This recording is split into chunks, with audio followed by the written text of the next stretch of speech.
David A. Burke was an American mass murderer responsible for the crash of Pacific Southwest Airlines Flight 1771 on December 7, 1987. David Augustus Burke was born on May 18, 1952 in the United Kingdom. Burke later immigrated to the United States with his Jamaican parents. As an adult, he was described as being a violent man by former girlfriends, neighbors, and law enforcement officials. He had 7 children from 4 women, but he was never married. He was employed by USAir in Rochester, New York.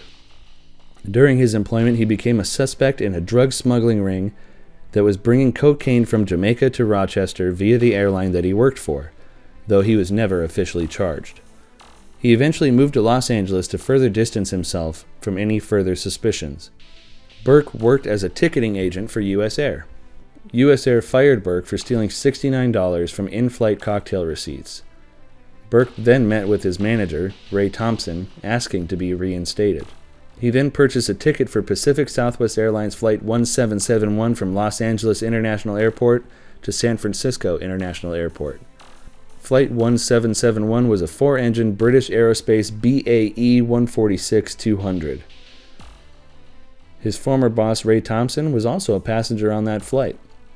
It was a regular flight for Ray, being his daily commute from his workplace at LAX to his home in the San Francisco Bay Area. Because his USAir employee credentials were still valid, Burke was able to bypass the normal passenger security checkpoint. He then boarded the flight with a Smith & Wesson Model 2944 Magnum that he had borrowed from a coworker. He gained access to the plane via a locked crew door. He reportedly used an access code that had been scratched in above the lock. Flight 1771 departed from LAX at 3:31 p.m. It was scheduled to arrive in San Francisco at 4:43 p.m. On the plane, Burke scrawled a message on an air sickness bag for his former boss. The note read, quote, "Hi Ray, I think it's sort of ironical that we end up like this. I asked for some leniency for my family, remember? Well, I got none, and you'll get none." Burke had also left a farewell message on his girlfriend's answering machine. The following sequence of events remains undetermined. However, while cruising at 22,000 feet, the cockpit voice recorder recorded the sound of someone entering and then leaving the lavatory. It is suggested that the sound was Burke entering the lavatory to discreetly pull his weapon and load it, while Ray Thompson read the note that Burke gave him. Burke then shot Thompson twice. First Officer Nunn immediately reported to air traffic control that there were gunshots. However, no further transmissions were ever received from the crew. The cockpit voice recorder recorded the cockpit door opening. The flight attendant on board, Deborah Neal, told the cockpit crew, "We have a problem." Captain Lindemood asked, "What's the problem?" And then Burke shot the flight attendant and replied, "I'm the problem." He fired 2 more rounds, one into each pilot, and seconds later, increasing windscreen noise could be heard as the airplane pitched down and began to accelerate.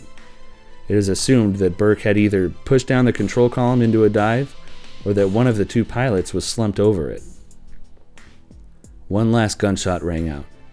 It was speculated that this last gunshot was Burke killing the pilot named Douglas Arthur, who was a passenger on the flight of 1771. He may have been trying to reach the cockpit to save the aircraft. Some believe that the shot that was heard was actually Burke killing himself, though investigators did not believe that he did after finding Burke's fingertip still stuck in the trigger of the revolver, indicating that he was still alive and holding the weapon at the moment of impact. Seconds after this last shot, silence. Flight 1771 crashed into the hillside of a cattle ranch at 4:16 p.m. All 43 passengers and crew aboard the plane died instantly. It was estimated that the plane was traveling at around 770 miles an hour upon impact. Traveling faster than the speed of sound at an angle of 70 degrees, the plane hit with 5,000 times the force of gravity, and the plane was destroyed instantly. Only 11 passengers were ever identified. The National Transportation Safety Board and the FBI spent 2 days digging through the debris before finding pieces of the handgun along with 6 spent cartridges. They also found the note on the air sickness bag written by Burke. The FBI was able to lift a print from the fingertip that was still stuck in the trigger, identifying Burke. In the aftermath of the crash, new federal laws were passed. One law required immediate seizure of all airline and airport employee credentials after an employee's termination, resignation, or retirement from an airline or airport position. A policy was also put into effect stating that all airline flight crew and airport employees are to be subjected to the same security measures as airline passengers, preventing the security bypass that Burke took advantage of. Among the victims was James Silla, the president of Chevron USA, and 3 of the company's public affairs executives, and 3 officials of Pacific Bell. And these deaths actually led to larger corporations to create policies that forbade travel by multiple executives on the same flight. In Los Osos Valley Memorial Park in the Garden of Hope section, a marker made of granite and bronze honors the 42 victims of Flight 1771. Some of the passengers and crew are actually buried in the cemetery in the Garden of Hope. The crash of Flight 1771 was the second worst mass murder in Californian history, 2 deaths shy of the crash of Pacific Airlines Flight 773 in 1964, which claimed 44 lives. This is for informational purposes only. The people responsible and their actions should in no way be glorified. There are monsters among us. We must learn from our past and be preemptive.